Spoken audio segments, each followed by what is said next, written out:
Hey guys, it's me, Courtney from Know Your Produce, and today we're actually adding the Greenstalk supports because our plants are growing beautifully.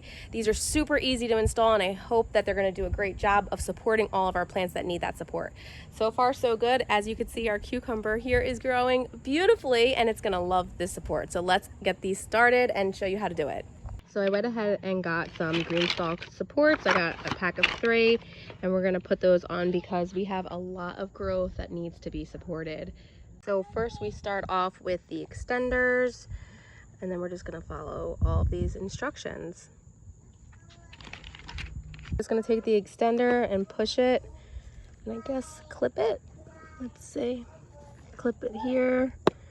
Perfect. And then I'm going to put my foot on so my spinner base doesn't move, and then yeah, that just clips right in. Perfect. And then we're going to do it on all of them.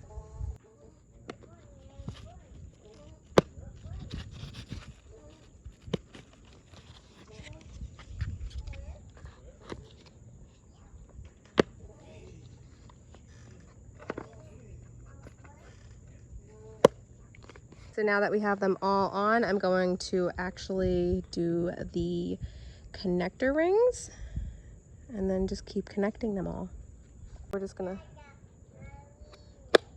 snap that, and then we'll connect each one.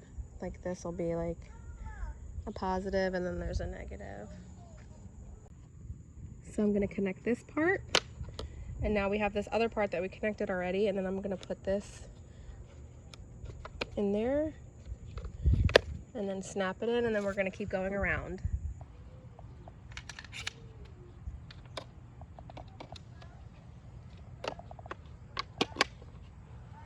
It's our last one. And then I love the spinner base because I could just quickly do it. Get it all connected. The last one's a little tricky sometimes because you don't want the support to come off. And then we have all of our supports. So all of our plants can be nicely supported. Look, this one's already trying to wrap around. It's looking great. So today, that was our update using the Greenstalk supports. We'll see you guys soon.